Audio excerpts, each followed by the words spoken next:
आचार्य देवो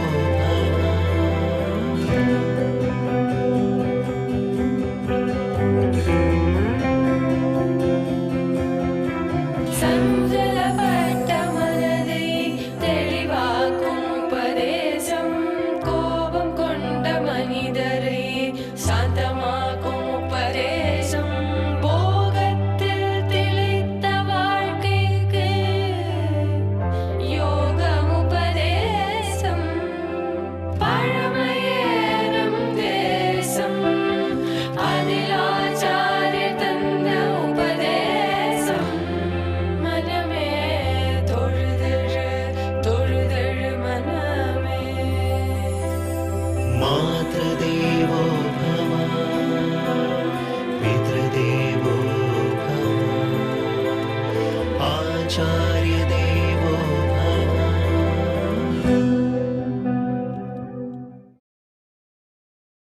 பெரியாழ்வார் ஒரு பாசுரத்தில் சாதித்தார், எந்த தந்த தந்ததம் மூத்தப்பன் ஏழ்படிகால் தொடங்கி வந்து வழிவழி ஆட்செய்கின்றோன் திருவோணத் திருவரியர் அந்தியம்போதில் அறியுருவாகி அரியழித்தவனேன்னு பாசுரம்.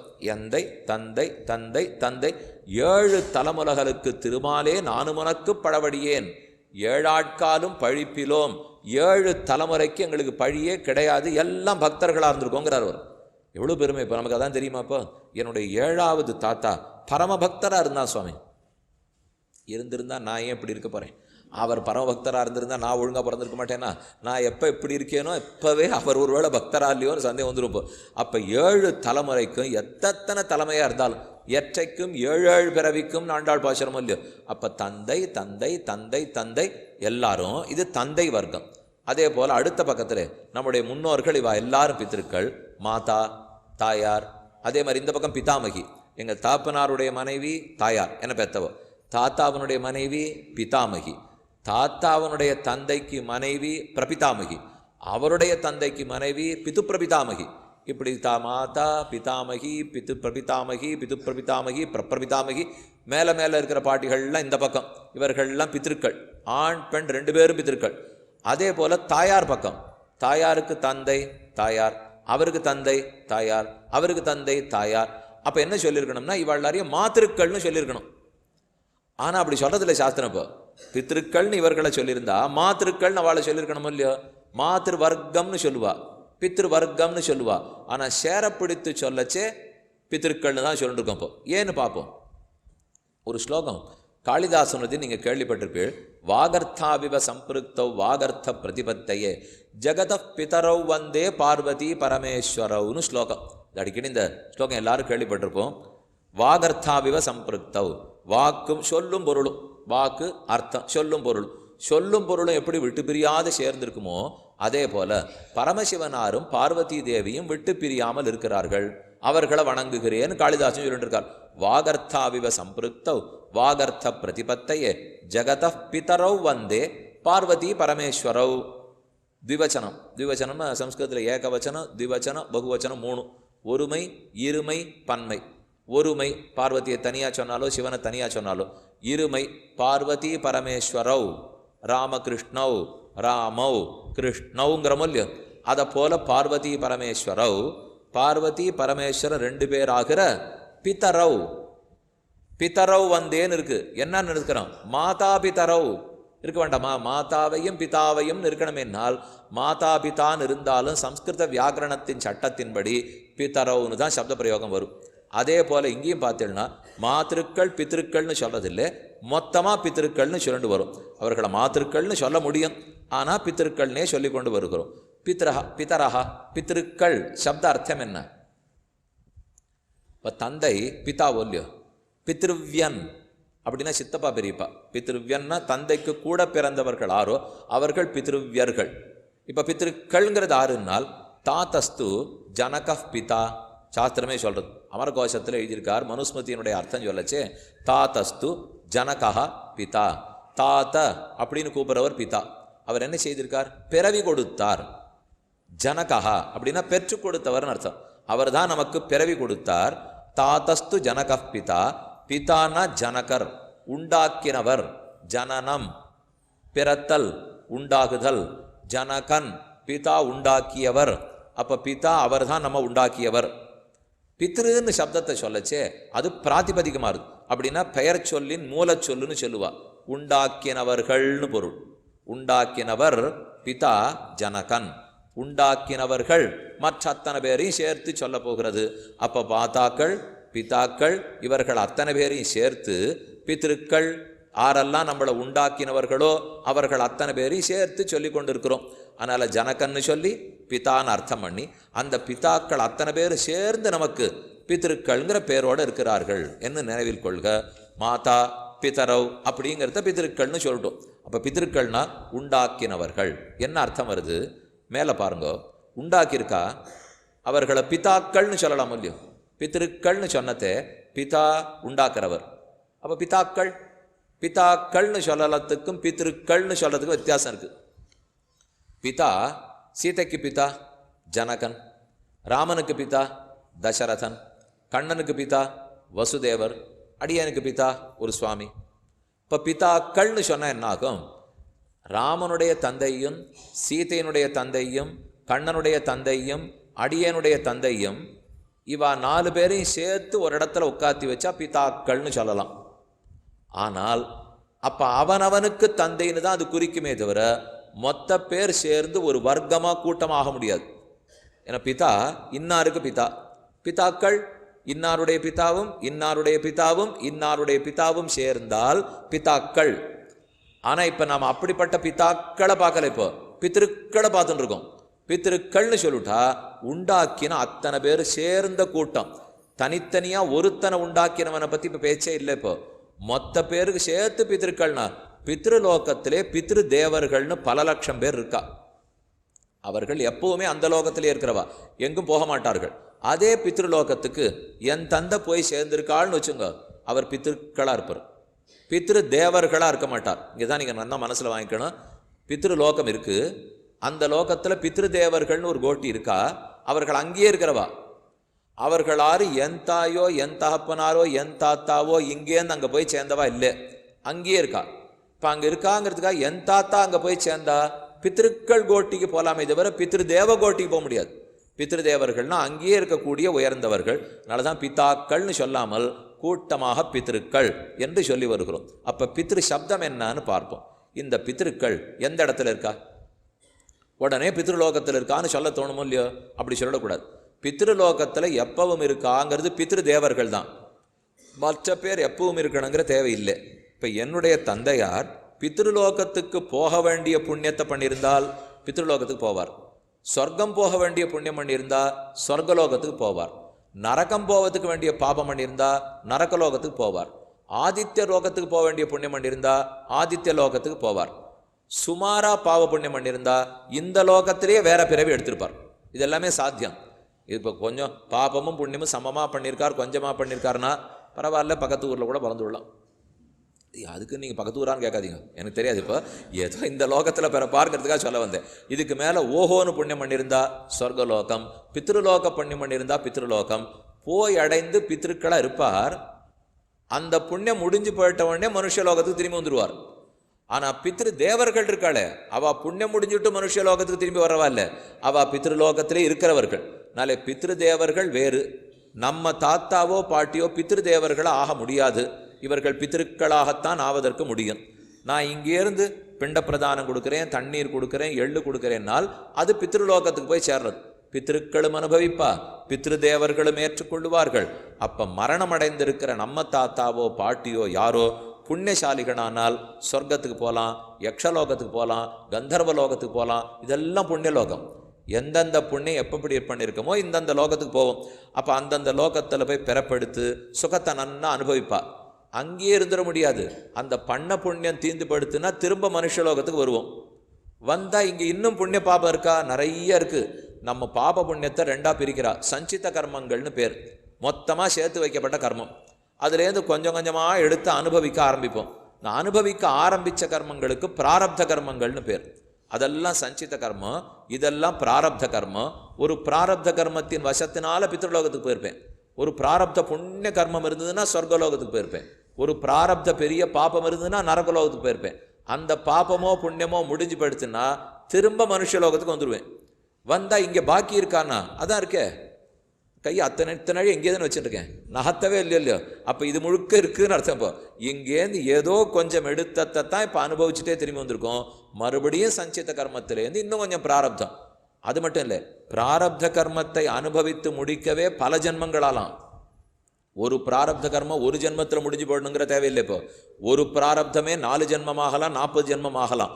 அதை முடித்த பிற்பாடு க்ஷீணே புண்ணியம் அர்த்தியலோகம் விசந்தி, திரும்ப இங்கே வந்துடுறோம். இப்போ மிகுந்த பாப்பியானால் நரகத்தை அடைந்து துக்கத்தை எல்லாம் அனுபவித்து அதை முடித்து விட்டு திரும்ப வருகிறான். இதுதான் நம்ம பித்திருக்கள் எந்தெந்த லோகத்துக்கு போகிறார்கள்ங்கிறதுக்கு பதில். இந்த உலக வாழ்க்கையிலே நசையே இல்லாமல் இனிமே நான் எங்கேயும் போகிறதா இல்லை, இந்த லோகமும் வேண்டாம், சொர்க்கமும் வேண்டாம், நரக்கமும் வேண்டாம், பித்ருலோகமும் வேண்டாம், ஒன்றுமில்லை, பரமபுருஷனுடைய திருவடி அடையணும். புருஷோத்தமன் பொண்டரீகாட்சன் திருவடி போகணும்னால் அதுக்கு என்ன புண்ணியம் பண்ணணும்?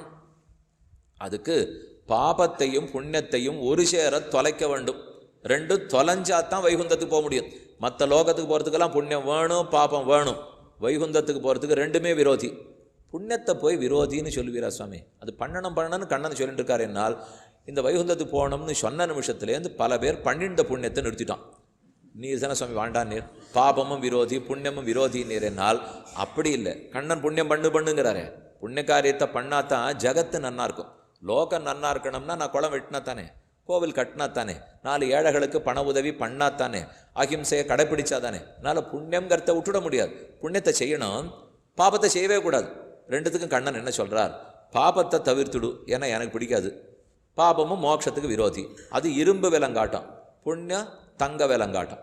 என்ன ஒன்றும் புண்ணியம் வசத்தியாக தூக்கி அங்கே தூக்கி கீழே போட்டுரும், பாபம் இங்கேருந்தே கீழே போட்டுரும். இதுதான் அதுக்கு வித்தியாசம். இப்போ அப்படி என்ன செய்யணும்னா பாபத்தை தவிர்த்துடணும், பண்ணவே கூடாது. புண்ணியத்தை பண்ணிட்டு புண்ணிய பலத்தை கிருஷ்ணானுஸ்மரணம் பாரம்னு விட்டுடணும். ஏன்னா புண்ணியத்தை பண்ணாமல் இருந்துவிட்டா கண்ணனுக்கு பிடிக்காது. புண்ணியத்தை பண்ணிட்டு பலத்தை அனுபவிச்சுட்டோம்னா மறுபடியும் சம்சாரத்தில் பறந்துடுவோம். வசத்தியாக பிறவி கிடைக்குமே. புண்ணியத்துக்காக சொர்க்கத்துக்கு போகணும், ஆனால் எனக்கு சொர்க்கத்துக்கு போக ஆசை இல்லையே. அப்போ புண்ணியத்தை நிறையா செய்யணும், கண்ணனுக்கு பிடிக்கும். ஆனால் செஞ்சுட்டு பலத்தை கேட்கக்கூடாது, எனக்கு மோட்ச விரோதி. அப்போ புண்ணியத்தை நிரம்ப பண்ணிட்டு காயேன வாச்சா மனசேந்திரியர்வா புத்தியாத்மனாவா பிரகிருதே ஸ்வபாவா கரோமி யத்யத் சகலம் பரஸ்மை நாராயணா ஏதி சமர்ப்பயாமி. இந்த கண்ணனே உன் திருவடிகளிலேயே விட்டேன். இதை சொன்ன உடனே ஒருத்தர் கேட்டார், புண்ணியத்தினுடைய பலத்தை நன்னா அவர் திருவடியில் விடுற மாதிரி நிறையா பாபமும் பண்ணிவிட்டு அதனுடைய பலத்தையும் அவர் திருவடியிலே விட்டுலாமான்னா. சாமி அது அவருக்கு பிடிக்கவே பிடிக்காது, பண்ணவே கூடாது. அப்போ பாபத்தை தவிர்க்க வேண்டும், புண்ணியத்தை செய்து பலத்தை பெருமானிடத்தில் விட வேண்டும். விட்டுவிட்டால் இப்படியே இருந்திருந்து பெருமானே நம்முடைய அகம் துவா சர்வ பாபேபியோ மோக்ஷயிஷ்யாமி, உன்னை எல்லா பாபங்களில் நின்றும் விடுவிக்கிறார். கர்மங்கள் தொலையும், மோட்சம் கிட்டும். அங்கு சென்றவன் பித்ருலோகத்துக்கும் போக வேண்டாம், எந்த லோகத்துக்கும் போவதில்லை. நிரந்தரமாய் நச்ச புனராவர்த்தத்தேன்னு வைகுந்தத்திலே வாழ்கிறான். நம்முடைய மூதாதையர்கள் தான் பித்திருக்களா? என் தாத்தாவே பித்ருலோகத்தை அடைந்தால் பித்திருக்களோட சேர்ந்துருவரா? பித்ருலோகத்தில் யார் இருக்கா? என் தாத்தா பாட்டி தான் இருக்காளான்னா இல்லை, பித்ருலோகத்தில் பித்ருதேவர்கள் உள்ளனர்.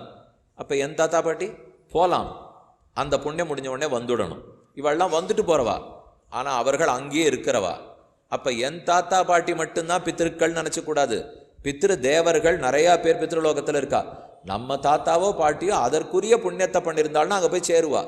அந்த காலம் முடிஞ்ச உடனே திரும்பி வந்துடுவார்கள். அப்போ நம்ம மூதாதையர்கள் பித்திருக்கள் தான். ஆனால் பித்ருலோகத்தில் இருக்கிற பித்ரு தேவர்கள் அல்லர்கள், பித்ருலோகத்தில் போய் சேர்ந்துருக்கிறவா. இப்போ நம்ம ஸ்ரீரங்கத்துக்கு பெருமாள் சேவைக்கு போவோம். அந்த தங்கியிருந்த 2 நாள் ஸ்ரீரங்கவாசி தானே. திருமலையில் ஏழுமலை அப்பனை சேவைக்கு போகிறோம், தங்கியிருக்கிற 2 நாள் திருமலைவாசி தானே. ஆனால் சொல்ல முடியுமா? அந்த ஊர்லேயே இருக்கா பல பேர். அப்போ அவர்களோட போட்டி போண்டு, என்ன நீங்களும் தான் திருமலையில் இருக்கீள், நானும் தான் திருமலையில் இருக்கேன். சுவாமி வந்துட்டு போகிறவர் நீர், இருக்கிறவா நாங்கள்.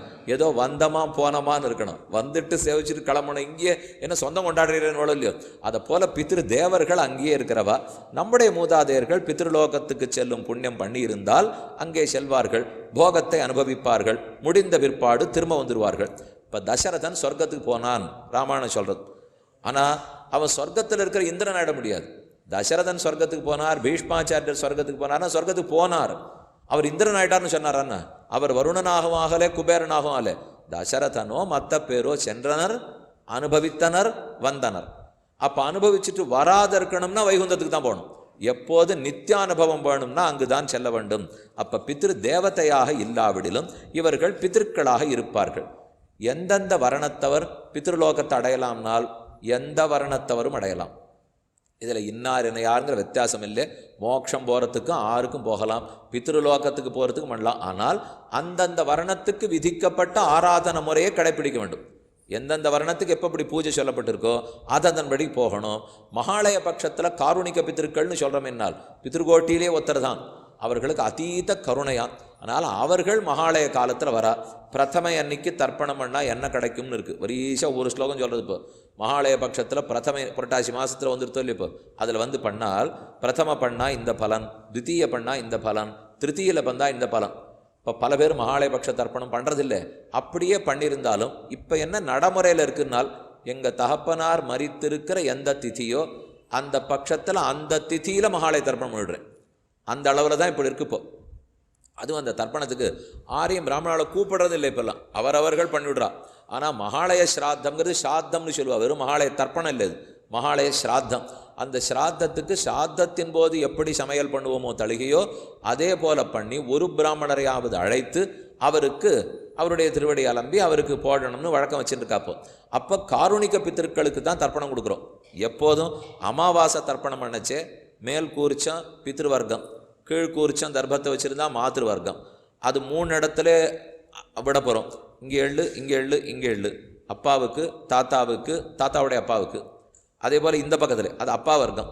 அதை போல் இந்த பக்கத்தில் அம்மாவுடைய நம்ம தாயாருடைய தந்தைக்கு, அவருடைய தந்தைக்கு, அவருடைய தந்தைக்கு, அப்புறம் அவரவர்களுடைய. இது கண்டிப்பாக 3 தலைமுறை பேரானு தெரிஞ்சுக்கணும். ஒத்தொத்தர் நம்ம தந்தை, தந்தைக்கு தந்த 3 தலைமுறை. இவா 3 பேர் ஆண் பேர் தெரியணும், 3 பேர் பெண்ணு பேர் தெரியணும். அதே போல் தாயார் வர்க்கத்தில் 3 பேர் ஆண் பேர் தெரியணும், 3 பேர் பெண்ணு பேர் தெரியணும். கண்டிப்பாக ஞாபகத்தில் கொள்க. ஆறானு போயிருக்கா, இனிமேல் பண்ண போகிறோம்னா வாங்கி எழுதியான்னு வச்சுடுங்க. ஆனால் அங்கே போய் நமக்கு இருக்கிறது அதெல்லாம் எழுதுறதா, நான் ஞாபகம் வச்சுக்கிறேன்னு கேட்டு வந்துடுவோம். வந்தவுடனே மறந்து போடும். அதுக்கப்புறம் முதல் அமாவாசை போகும். சரி அடுத்த அமாவாசைன்னு 20 வருஷம் ஓடி போய்டும். இன்னி வரைக்கும் ஞாபகம் இருக்காது. வாத்தியார் சுவாமி சொல்லுவார், சொல்கிறதுன்னா பேர் தெரிஞ்சானே அவன் சொல்கிறது. அவர் சொல்கிறார், இப்போ சொல்லு பாரத்வாஜ கோத்திரம் இது பண்ணி யாருன்னா பேரே தெரியல. இப்போது பல வாத்தியார் சுவாமிகள் சாமர்த்தியம் அவா ஞாபகம் வச்சுடுவா. இவன் தாத்தா பாட்டி பேர் இவருக்கு ஞாபகம் இருக்கோ இல்லையோ, சரியாக எந்த வீட்டுக்கு போனாலும் அவா சொல்லுவா, இவன் முழிப்பான். அவர் சரியாக சொல்லியிருக்காரு, இவருக்கு தெரியலையேன்னா அவருக்கு சத்தை இருக்குது, இவருக்கு சத்தை இல்லைன்னு வச்சுக்க வேண்டியதான். அப்போ மகாலய பட்சத்திலே காருணிக பித்திருக்களுக்குன்னுட்டு அதை மட்டும்தான் கொடுக்குறோம். இப்போ அப்போ மற்ற 2 வர்க்கங்கள்லாம் முக்கியமே இல்லை. பிதா வர்க்கம் மாதா வர்க்கத்தை விட கருணையே உருவான பித்திருக்களுக்கு கொடுப்பது முக்கியமானது. இப்போ பார்ப்போம், பித்ரு தோஷம்னா என்ன, பித்ரு சாபம்னா என்ன. பித்ரு சாபம் பித்ரு தோஷம்னா பிதாக்கள் போனப்புறம் தான் வரணுங்கிற தேவையே இல்லை. பித்ரு தோஷம் பிதா உயிரோடு இருக்கிறச்சேவே வரலாம், மாதா உயிரோடு இருக்கிறச்சேவே வரலாம். ஒரு பிள்ளையா பிறந்தவனுக்கு என்ன வேணும்னு சாஸ்திரம் இந்த மாதிரி படிச்சிருக்கு. இப்போ ஜீவத்தோ வாக்கியகரணாத், ஜீவத்தோர் வாக்கியகரணாத், பிரத்யப்தம் பூரி போஜனாத், கயாயாம் பிண்டதானாச்ச, திருபி புத்திரஸ்ய புத்திரதா.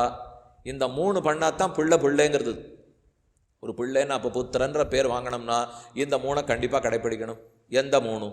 1 ஜீவத்தோர் வாக்கியகரணாத், அது அப்புறம் சொல்கிறேன். பிரத்யப்தம் பூரி போஜனாத், ஒவ்வொரு வருஷமும் ஸ்ராத்தம் வந்திருக்கிறச்சே ஸ்ராத்தமும் நன்னா பண்ணணும். பூரி போஜனம் ஸ்ராத்தத்தன்னைக்கு மறுநாள் திதி கொடுத்த மறுநாள் பல பேரை அழைத்து கூப்பிட்டு ததியாராதனை பண்ண வேண்டும். அவர்கள் எல்லாருக்கும் சமாராதனை நிறைய அவர்களுக்கு அன்னத்தை இடணும். கயாயாம் பிண்டதானச்ச, நம்முடைய ஜன்மத்தில் ஒரு தடவான கயைக்கு போய் பிண்ட பிரதானம் பண்ணிட்டு வந்துடணும். இது 2 போன அப்புறம் ஒரு பிள்ளை கேட்டான், கண்டிப்பாக நன்னா பண்ணுறேன் சுவாமி. இந்த மட்டும் ஒரு போனாரோ இல்லையோ கயைக்கும் போய் பண்ணிட்டு வந்துடுறேன், போனாரோ இல்லையோ வருஷந்தோறும் சாத்தமும் நன்னா பண்ணிவிடுறேன். இருக்கச்சே ஒன்றும் கேட்காது இருந்தால் சரி. அதுக்கு தான் இந்த முதல்ல ஒன்று அப்புறம் சொன்னேன்னு சொல்கிறேன் பாருங்க. அதுதான் இருக்கச்சே என்ன பண்ணணும்னு சொல்கிறது. ஜீவத்தோர் வாக்கியகரணாத், அவன் வாழ்ந்திருக்கும் போது தந்தை சொல்மிக்க மந்திரம் இல்லைன்னு வாழணும். மற்ற 2ம் காசு செலவழித்து பண்ணாலும் பண்ணிவிடுவோம். இது எப்படி பண்ணுறது இப்போ? அப்போ அவர் இருக்கிறச்சே நடக்கணும். வருஷந்தோறும் தர்ப்பணம் பண்ணணும், வருஷந்தோறும் சாத்தம் கொடுக்கணும். ஜன்மத்துக்கு ஒரு தடவை கயைக்கு போய் ஸ்ராத்தம் பண்ணிட்டு வரணும். கயா ஸ்ராத்தம் பண்ணி முடிச்சுட்டு வந்தாலும் வருஷ ஸ்ராத்தத்தை நிறுத்தக்கூடாது. இது ஒரு தப்பான அபிப்பிராயம் இருக்குது. இப்போ கயா ஸ்ராத்தம் பண்ணிட்டு வந்துட்டா ஆண்டுதோறும் ஸ்ராத்தம் பண்ண தேவையில்லைன்னு நினச்சிட்டு இருக்கா. அப்படி அல்ல. அப்படின்னா இந்த வேத வாக்கியம் எப்படி தெரியுமா இருந்திருக்கும்? ஆண்டுதோறும் ஸ்ராத்தம் பண்ணு, கயைக்கு போய் ஸ்ராத்தம் பண்ணும் வரைன்னு இருந்திருக்கும். ஆனால் அப்படி இல்லை. இது இப்போ ஆண்டுதோறும் ஸ்ராத்தம் பண்ணு, கயைக்கு போய் ஸ்ராத்தம் பண்ணு, உயிரோடு இருக்கிறச்சே சொன்ன பேருக்கு கேளு. இந்த 3மே தனித்தனி. இப்போ அதுலேருந்து இப்போ கயா ஸ்ராத்தம் பண்ணிட்டு வந்தால் சொன்ன பேச்சு கேட்க வேண்டாமோ இல்லையோன்னு ஆரம்பிச்சான்னா அப்படி உண்டா? கயாசிராத்தம் பண்ணிட்டு வந்தாலும் தந்தை எப்படி நினைச்சாரோ அப்படித்தான் இருக்கணும். கயாசிராத்தம் பண்ணிட்டு வந்தாலும் ஆண்டுதோறும் சாத்தம் பண்ணித்தான் ஆகணும். இந்த 3ல் எதில் நாம் தப்பிட்டோம்னாலும், பண்ணலை ஏதோ ஒன்று விட்டுட்டோம்னால் அது பித்ரு தோஷம் ஆகிடும். அதை தான் தோஷம்னு வச்சுங்க. நான் பண்ண வேண்டியது இந்த 3. ஆக தந்தை உயிரோடு இருக்கும் போதே பித்ருதோஷம் ஏற்படலாம். ஏனெனில் தர்ப்பணம் தேவையில்லை, சாத்தம் தேவையில்லை, சொன்ன பேச்சு கேட்கணுமே. அப்போ சொன்ன பேச்சை கேட்கலைன்னாலே பித்ருதோஷம் வந்துடும். இது தோஷம். சாபம் உண்டானால் வராது. சாபங்கிறது எது? ரிஷிகள் சாபம் கொடுத்து பரீட்சித்தை 7வது நாள் தக்ஷகங்கிற பாம்பு கடித்து மரணம் அடைவான், கேள்விப்பட்டிருக்கோம். அதே போல் என்னுடைய தாயாரும் ஒன்றுமே ஒத்தாசை பண்ணாத அன்னைக்கு நீ விளங்க போறியா பார், நீ இப்படித்தான் போறேன்னு இருக்கா, எனக்கு ஒன்றுமே ஆலையே. ஆகவே அந்த சாபம் எல்லாம் பலிக்காது. நம்ம தாய் தந்தையர் சாபம் கொடுக்கவும் மாட்டா. ஏன்னா அவளே மனசில் நினச்சின்றே சாபம் இல்லையே. இப்போ ஏதோ வெய்யறதுக்காக வெய்யறாளே தவிர நிஜமாக அடுத்தது யமதர்மராஜன் பக்கத்தில் நின்று தாயே இப்போ உன் பிள்ளையை வச்சிருக்கே இதே மாதிரி அவன் ஆக்கிட்டோமான்னு கேட்டால் பயந்தே படுவோம். இப்படியெல்லாம் நடக்கும்னு எதிர்பார்த்தா நான் வெச்சே இருக்க மாட்டேன். ஏதோ வாய் வார்த்தை பிள்ளையோ பொண்ணையோ 2 சொன்னால் அதுக்குன்னு யமன் வந்து ரொம்ப உயர்ந்த தாய், ஆகவே உன் வார்த்தை உடனே பலித்தாக வேண்டும், இதோ உன் பிள்ளையை நானே கூட்டின்னு போறேன்னால் ஒரு தாய் ஒத்துக்க மாட்டாள் இல்லையா?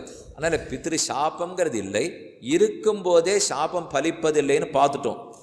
இதுக்கப்புறம் அவர்கள் கிளம்பி 3 தலைமுறை 4 தலைமுறை ஆயிடுச்சுன்னா அவர்கள் எங்கே இருக்கானே தெரியாதே.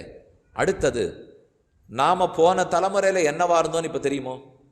தெரியாது இல்லையா? அப்போ 3 தலைமுறைக்கு முன்னாடி இருந்தது கண்டிப்பாக தெரியாது. அவர்களுக்கு எப்படி சாபம் போடுறது சொல்லுங்கள்? ஆளே மறந்து போச்சே. நான் இன்னார்னு தெரிஞ்சிருந்தவனா செய்யலாம், அப்போ தெரியவே இல்லை இப்போ. அதனால் சாபங்கிறது ஏதோ கொஞ்சம் சமீபத்தில் ஒரு 100 வருஷமாக பேச்சு அடிபடுறதே தவிர இது சாஸ்திரப்படி ஏற்றுக்கொள்ளப்பட்டதல்ல. முதல்ல பித்திருக்கள்லாம் சாபம் போட மாட்டா. அது ஏதோ ரிஷிகள் இங்கே இருக்கிறச்சே போடுறாளே தவிர அப்பா அம்மா அன்பு காட்டுறதை விட ஒரு பேரம்பேத்திக்கிட்ட தாத்தா பாட்டி தான் ரொம்பவே அன்பாக இருப்பா. தாத்தா பாட்டி இவ்வளோ செல்லம் கொஞ்சறதெல்லாம் தாத்தாட்ட தான் நடக்கும், அப்பாட்ட நடக்குமா? பாட்டிக்கிட்ட நடத்தலாம், தாத்தாட்ட நடத்தலாம். இந்த தாத்தாவே எப்படின்னா அது முத்தாத்தாவுக்கு முத்தாத்தா, அப்போ இன்னும் எவ்வளவு அன்போடு இருந்திருக்கு போகிறா. அவர்கள்லாம் சாப்பம்லாம் போட மாட்டா. ஆனால் சாப்பம்னு எதை சொல்கிறோம்னா தோஷத்தை. அந்த தோஷம் பரமவதிச்சப்புறம் தான் வரணுங்கிறது இல்லை, இருக்கும்போதே ஏற்படலாம்னு சொன்னேன். அந்த தோஷத்தை தான் நாம் தவிர்த்து கொள்ள வேண்டும்.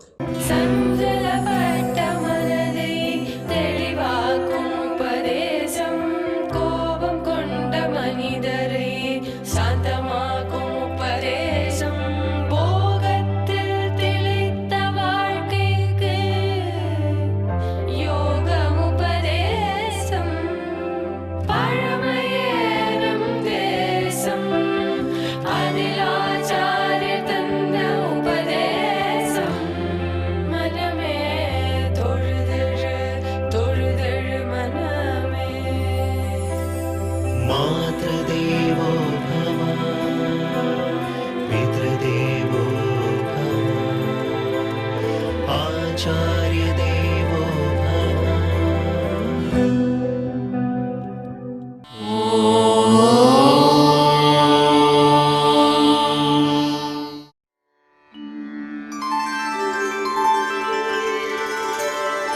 विना वेङ्कटेशं ननाथो ननाथः सदा वेङ्कटेशं स्मरामि स्मरामि। हरे वेङ्कटेश प्रसीद प्रसीद। प्रियं वेङ्कटेश प्रयच्छ प्रयच्छ।